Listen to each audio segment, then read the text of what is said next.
দেশের বিভিন্ন জায়গার আরো কিছু খবর নিয়ে এখন একটি ডেস্ক রিপোর্ট। বিএনপির যুগ্ম মহাসচিব শহীদ উদ্দিন চৌধুরী অ্যানি বলেছেন, বর্তমান অন্তর্বর্তীকালীন সরকার হাসিনা ও তার দোসরদের বিচার না করলে জনগণের ভোটে নির্বাচিত হলে বিএনপি তাদের বিচার করবে। হবিগঞ্জে জেলা বিএনপির আয়োজিত এক সমাবেশে প্রধান অতিথির বক্তব্যে তিনি একথা বলেন। কৃত্রিম বুদ্ধিমত্তা এআই ব্যবহারে শিক্ষার্থীদের সক্ষমতা বাড়াতে ল্যাপটপ বিতরণ করা হয়েছে ফরিদপুরে। সকালে হালিমা গার্লস স্কুল অ্যান্ড কলেজে এ কর্মসূচির উদ্বোধন করেন মহিলা দলের কেন্দ্রীয় কমিটির যুগ্ম সাধারণ সম্পাদক চৌধুরী নায়াব ইউসুফ। বিএনপির ৩১ দফা কর্মসূচি বিষয়ক কর্মশালা ও প্রতিনিধি সভা হয়েছে চট্টগ্রামে। নগরীর এনায়েত বাজার গোয়ালপাড়ার মাঠে এতে উপস্থিত ছিলেন মহানগর বিএনপির সাবেক সাধারণ সম্পাদক আবুল হাশেম বক্কর সহ অন্যরা।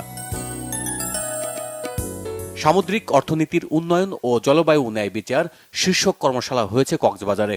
শহরের একটি হোটেলে এতে প্রধান অতিথি হিসেবে উপস্থিত ছিলেন অবসরপ্রাপ্ত বন সংরক্ষক ইস্তেক আহমেদ। ঢাকঢোল নাচ গানে গণতন্ত্র উৎসব পালন হয়েছে ঠাকুরগাঁয়ে। দিনটি উপলক্ষে সকালে শহরের পাবলিক ক্লাব মাঠ থেকে একটি র্যালি বের করা হয়। এতে প্রধান অতিথি হিসেবে উপস্থিত ছিলেন জেলা police super Sheikh Zahidul Islam. Tangail residential school and কলেজের বার্ষিক ক্রীড়া প্রতিযোগিতা ও পুরস্কার বিতরণী হয়েছে আশুলিয়ায়।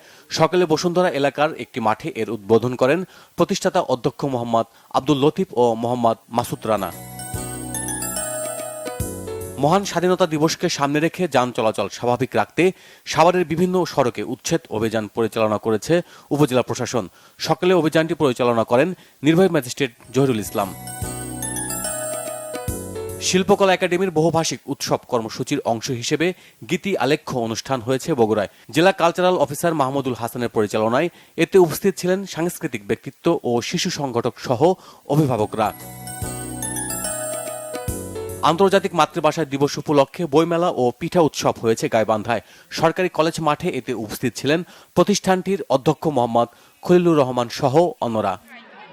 Bangla vision news desk.